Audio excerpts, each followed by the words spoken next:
Welcome back for another video. Due to the even tighter turnaround before Gameweek16, it's a Wednesday night upload with a couple matches left to conclude the week.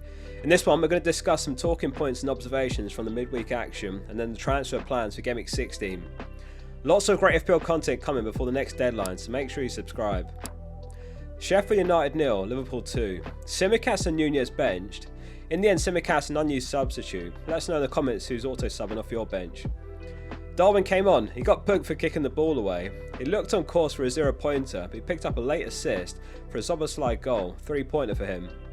Most notably, Salah blanked and he was off at 67 minutes, the most captain player of Gameweek 15. Klopp back in his team to see out the win, and they did. It was Wilder's first game in charge of Sheffield United. They looked an improved team with a lot more fight in them certainly. Fleck and Norwood were on the pitch together at one point. We were just missing Lord Lundstrom to have the old band back together in midfield. Salah's wait for his stunner of Liverpool goal continues. Trent has averaged 10 points per game over his last 4 now. Is he starting to look like he's worth 8 mil, or is it too late? Luton 3, Arsenal 4. What a wild match this one was. Returns from 12 different players in a single game. Martinelli, Jesus, Havertz and Rice the goal scorers. Arsenal's last 11 goal scorers have all been different players. Of course, the one player missing from the list of the 11 is Gabriel, who's in so many of our teams. In fact, an even crazier stat, before Wednesday's action, 47 of the last 49 Premier League goals have been different players. Pretty unbelievable. It's been really hard to catch the hauls as of late.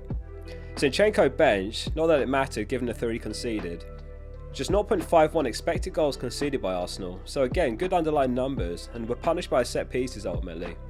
That was undoubtedly why we saw Havertz and Kiwior come into the 11 and Zinchenko benched, to try and negate Luton's physical presence. A couple of mistakes from Raya in goal didn't help as Ramsdale watched on the sidelines. If you held on to Martinelli for this long, then well done, some deserved points for the patience. Wolves beat Burnley 1-0 at home, Hwang getting the winner for a 10-pointer. We talked about him as an option in last Gameweek's videos, well done if you picked him up. Bentley in goal again with Sarr injured, and that's 2 clean sheets on the bounce for him at 3.9 mil, though Dubravka's still looking like the superior pick overall. Dawson with an 8-pointer, Kilman got booked, so 5 points for him. Hwang's still a great option, he's home to Forest next game week. The defence looks less tempting now though, with fixtures against West Ham, Chelsea and Brentford in their next 4. Brighton 2, Brentford 1. Jensen's been a big miss for Brentford recently, and Mbeumo suffers when he's not in the team. In the end, Brentford won a penalty in the first half, which Mbeumo buried. However, 30 minutes later in the 40th minute, Mbeumo went off injured. It really didn't look great. He wasn't able to carry on and Visser came on in his place. I'd be surprised if he makes the Sheffield United game, which is unfortunate, but wait for further news. Given the potential injury and the blank in 18, let's have a think about replacements. I've shortlisted 3 here. Number 1's Gordon, a pretty obvious pick here. He's in fine form, he is away to Spurs in Gameweek16, but after that he's got a run of Fulham, Luton and then Nottingham Forest. Over the last 6 game weeks he's picked up 34 points at a rate of 6.8 per start, as he missed 1 game over that run. His 34 points ranks 5th best in the league though. Number 2 is Sterling. Chelsea's crazy run of games starts now. The next 6 are Everton, Sheffield United, Wolves, Palace, Luton and then Fulham. He's pretty much nailed and we know that he can go big, especially against some of these easier opponents. 19 points against Luton earlier in the season and 16 against Burnley. And lastly, number 3, the obvious one, Palmer. He makes more sense than Sterling given the 1.7 mil saving, but you might already have him, in which case the double up's definitely viable. He's on penalties, 5.3 mil. Hwang is also worth a shout, he's 5.7 mil and up against Nottingham Forest next, who just conceded 5. He's 5.7 mil. Palace 0, Bournemouth 2. Points from unlikely sources. 0.1% owns Senesi with a 14-pointer. If you're one of the 10,000 owners, fair play. Let us know what the lottery results are next week as well. Iriola with 3 wins and a draw in his last 4. Bournemouth in a great patch of form.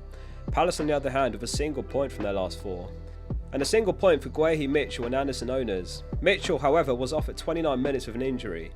Palace defenders are a certain sell now anyway, with Liverpool Man City up next. Cole will start for Chelsea, he looks a great option for 4.5 mil. Semenyo started in that game again for Bournemouth. No returns this time, but the 4.6 mil forward's on the radar. They've got Man United next, but after that they've got a run of Luton, Forest and then Fulham. Forest conceded 5 goals to Fulham, so he could be a handy enabler when he plays them in blank Gameweek 18. We've got to take a moment to highlight what a couple of Premier League players did with their FPL teams this week. Fabian Schär is having an outstanding season, he's 23k overall at the moment. Interestingly, after Pope's injury, he made the call to sell him for Leno rather than teammate Dubravka, and obviously Leno kept a clean sheet. Though we do know from House comments that they've got full faith in Dubravka as their new number one till Pope's return. He captains Son as well. McGinn owns himself set and forgetting his FPL team every season, and he did the unthinkable this week. He stuck Haaland behind Maguire on his bench before their match, along with Akanji. He owns Trent, who hauled, and he also owns Swang and Martinelli, who also scored. Massive respect for backing his team all the way here, benching Haaland. Paid off as it happened with Haaland blanking. If you want to look at footballers' FPL teams, just go to my website, fpl.page. It's completely free and there's tons of other features to take advantage of. So speaking of Villa then, Aston Villa 1, Man City 0. Another shock result, a Haaland blank and a Salah blank this week. Not often we say that. Villa were absolutely phenomenal, what a force they are at home. 14 consecutive home wins, which is just ridiculous. They're up against Arsenal next. We suspected it would be a tough game for City, and they'd struggle without Rodri. Bailey with the winning goal, Tielemans with the assist, that was barely an assist. It was a long mazy run from Bailey from about halfway. Watkins blanked and he got booked. Villa clean sheet though. Massive result in the title race this one. Villa leapfrogged them in the table now to third, Man City dropped to fourth as it stands.